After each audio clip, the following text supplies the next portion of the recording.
Why can't you squat deep? There we go. Why can't you squat deep? Well, today we're going to answer that question because there's a very big chance that it is your parents' fault and not your fault. Blame the parents. Blame the parents, that's right. We're also going to answer a couple of great questions, and we're going to go out on the gym floor and show you some workarounds and some hacks to overcome your anatomy and get your better squat. All that and more coming up right after this. We are the gym that teaches people how to move instead of just exercise, because we believe that health is about performance, not just body image. All right, we're back. A couple of technical issues to get started with, but that's all right. It's Monday morning here in Sydney. We're up for a big week because we've got a massive flash sale going live tomorrow, which will be Monday US time, PST. We'll talk about that later as well, and make sure that you have an opportunity to grab what's going live. Now, there's a notion that everybody should be squatting ass to grass, and we are big advocates of deep squatting, but there are a few circumstances and situations that will create an environment where you're causing more damage than good when you're squatting deep or when you're trying to push your body to squat deep. Now, Rad and I have a quote on the wall out there that says, true strength cannot be achieved in the absence of mobility, and this is particularly important when we're squatting, because if the body is forcing or fighting itself to get into that end range of movement, there's a very high probability that you are exposing yourself to damage in the joints and injury. And that's a very common issue that we see. So we have a bunch of workarounds and some progressions and regressions that we use at Unity Gym. And why don't you start, Rad, by explaining a few of the ways that we prepare the body for squatting, step ups, things like that. Yeah, sure. So the first thing to understand about a squat is that it is a natural resting position. It's something that we were all born with the ability to do, and you only need to look at any kid that's under the age of 2 or 3 to be able to see how well we can squat when we were younger. And then we lose that ability when we get into chairs and we start sitting down all day long. So that's the first thing to understand. You are meant to squat, and it was something that you could do. So what we do here is we have a whole procedure that we follow to rehabilitate people's squat in a nutshell. Part of it includes doing unilateral work to strengthen the knee, hip, and ankle stabilizers, mostly the knee and hip.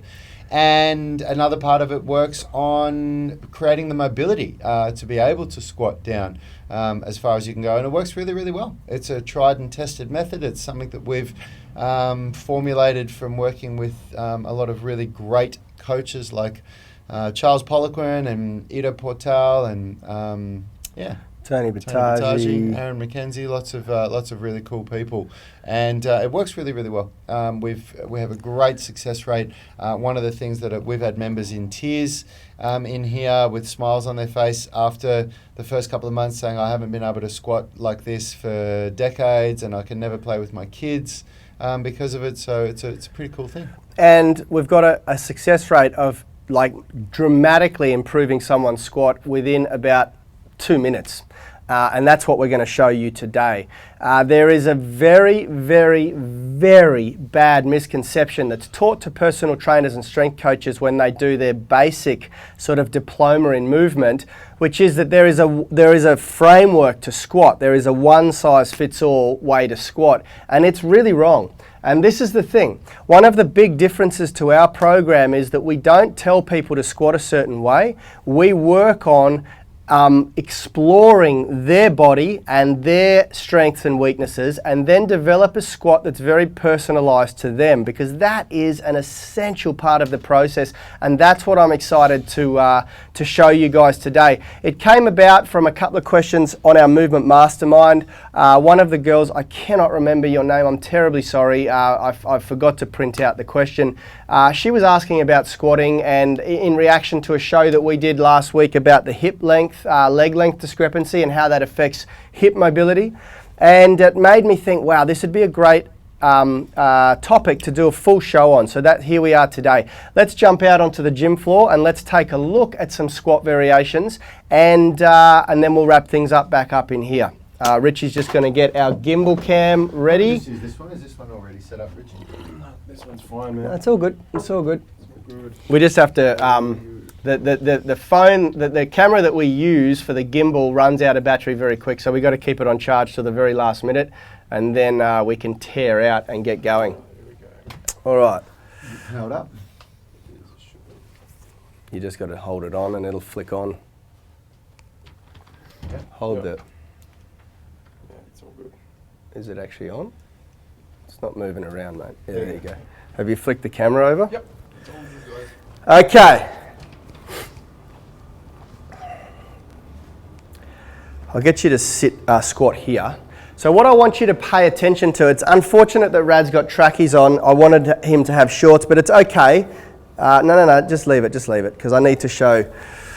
Now, Rad is what you would call the perfect anatomy for a squat. And the reason for that is, what we're looking at here is the length of his femur bone in relation to his tibia down here. You've got two bones in the lower limb here, down below the femur. You've got the tibia and fibula bone. The fibula just sort of floats on the outside. It's not as important. The tibia bone is what we're really, really concerned with. And the relationship between the length here in comparison to the length of his femur is critical for squatting. And then also what can play a role is the length of his spine in general in relation to his legs, okay? Now these three things create a formula that will either determine that you can squat really, really nice with feet parallel, or you have to work around a bone structure that is not really optimally designed for squatting.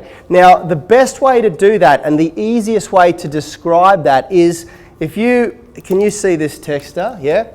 If you have a long femur in relation to your tibia and fibula, then you have to foreshorten it. So just like when I turn this out, we're foreshortening the length of this femur. And that's the first workaround that we're going to learn. If you look at these two models up here, these two illustrations, the first one here, number one, is long femur and shorter tibia. The drawing two here is short femur to long tibia. Hopefully you guys can see that. Can you see that in the video? Yeah? Now you can see what's happening here. With the long femur, if we are to try and squat parallel like this, then the body up here, the spine, has to compensate by falling forward. The body's always going to want to keep the load variable at the midway point of your body. So if you've got very long femur and you try and squat parallel, the bum's going to go backward and your body's going to fall forward, and the weight now moves in front, where the bar loads up, moves in front of your center line. That's a real big problem. Two things happen. If you don't fall onto your face, you dramatically overload your lower back, and you're more susceptible to lower back pain and lower back injury. So we definitely don't want to do that, okay? What we want to try to do is keep the body as upright as possible. Just like Rad, if you posture up now, this is ideally what we want to be able to keep, a nice upright posture at full ass to grass squat, okay? Now, not everyone has the ergonomics and the anatomy of Rad, where his femur and his tibia are pretty much identical length, which makes it beautiful. They both fold up together.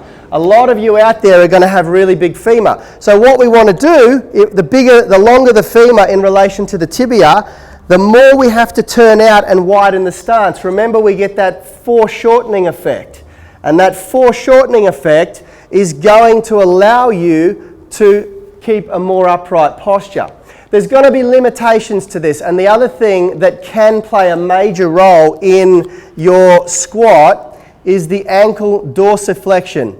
So the angle that you can get in your ankle here in dorsiflexion is going to play a major role. Now, 9 times out of 10 you can improve that, but there are some instances where the bone structure, you have bone spurs or a bone structure that will prevent that from happening, okay?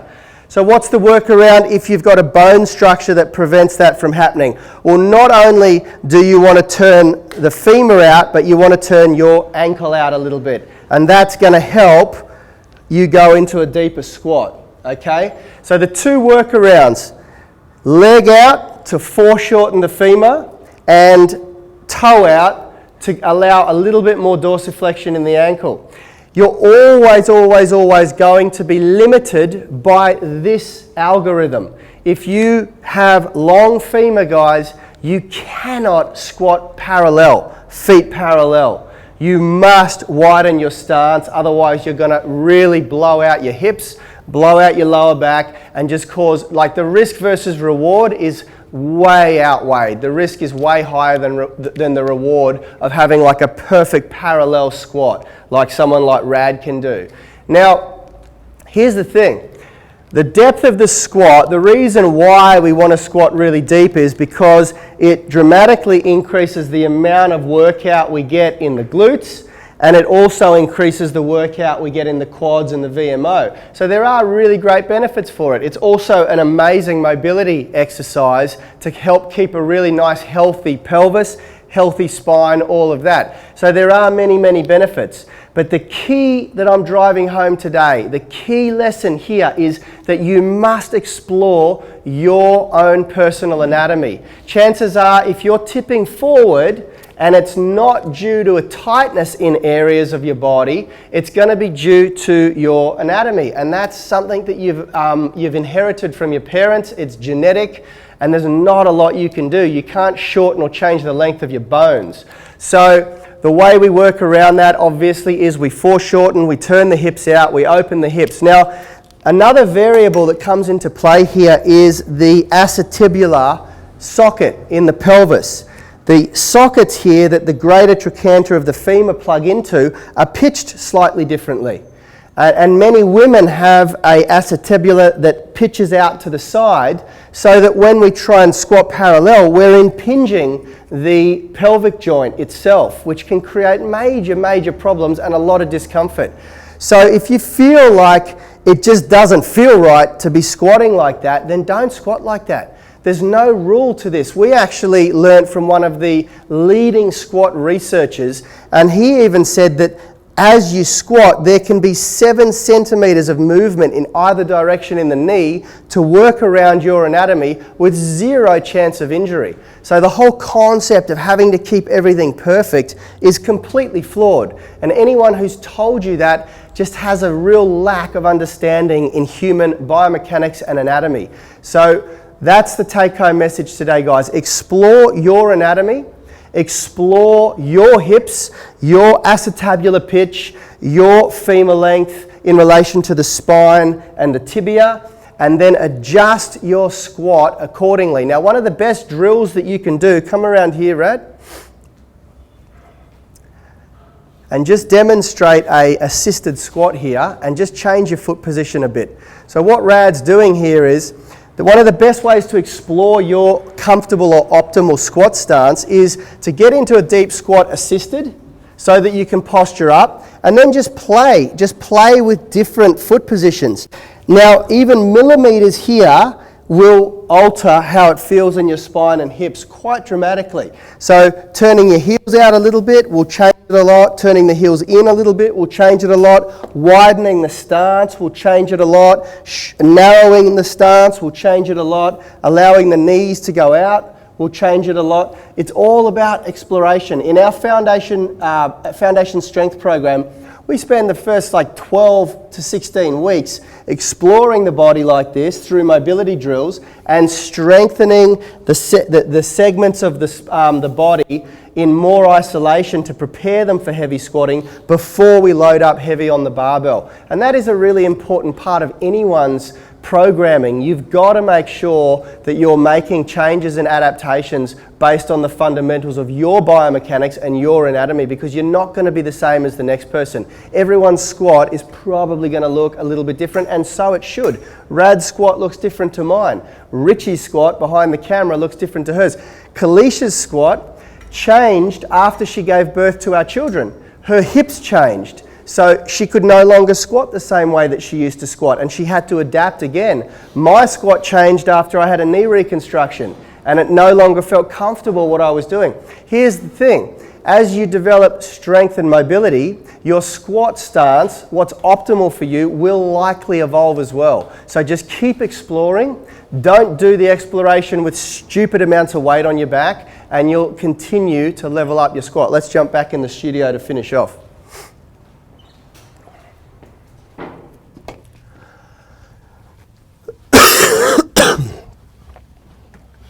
All right. What else do I have to do here? I'm pretty sure that's it. So the key take-homes, probably one of the most important things to understand is that not everyone's squat's going to be the same, right? Yeah, of course. Yeah, absolutely. Yeah. Yeah. And the exploration of your body and your anatomy should take place during the start of your training program, and it shouldn't be done with masses of weight. During that period of time, focus on unilateral strength, balancing the left to the right leg out, working on hip stability, working on VMO, vastus medialis strength. We have like a step-by-step progressive foundation strength program that we take our guys through in our tribe to level up all of these areas of the body to prepare you so that when you do put a big heavy barbell on your back, your body is like fundamentally ready for it, and you also have now discovered what's going to feel optimal and what's going to put the least amount of it's going to be the least path of resistance, for your squatting. And that's pretty much the key take-homes. Now, tomorrow we go live with a massive flash sale. If you guys would like a chance to work with us, or you would like to pick up our 18-minute stretching routine, it's our most popular ever mobility flexibility program. We're going, it's less than half price, I think, is it, tomorrow? Oh yeah, much less. Yeah. Much less than half price. It usually sells for $99 US. It's going for $49 tomorrow. $39. $39 tomorrow. My God, I thought it was $49. And as a bonus, you get 1 month free FMS coaching. So you'll get the first block of our foundation strength program where we start to teach people how to explore their squat, strengthen their vastus medialis, strengthen their glutes, strengthen all of those parts of the body that need to be leveled up for a really good squat. You're also going to get our progressive intermittent fasting program that we spoke about last week, and you're going to get 3 other really, really great strength plateau busting resources that we use here in the gym. And on top of all of that, you're going to get a month access to our Movement Mastermind online 24/7 coaching platform. We have a Facebook group where we stay connected daily with all of our online tribe. It is a massive offer. Absolutely crazy value. I think when I figured it all out, it was over $550 of value for 39 bucks, guys. It's available for 72 hours. It goes live tomorrow. Make sure you are on our mailing list. If you're watching this from YouTube, you can download the flexibility blueprint. I've put the link in the description, and get on our mailing list so you get the email tomorrow that goes out. We will not be allowing people to buy this after 72 hours, so make sure you're ready for it. Got anything else to add? No, that's it. No, it's pretty much a solo show today. Rad hardly said anything. Tomorrow we're back, guys. We've got a big show in store, and we're going to be cranking it up for our 72-hour flash sale. See you all tomorrow. Have a fantastic Monday. We are the gym that teaches people how to move instead of just exercise, because we believe that health is about performance, not just body image.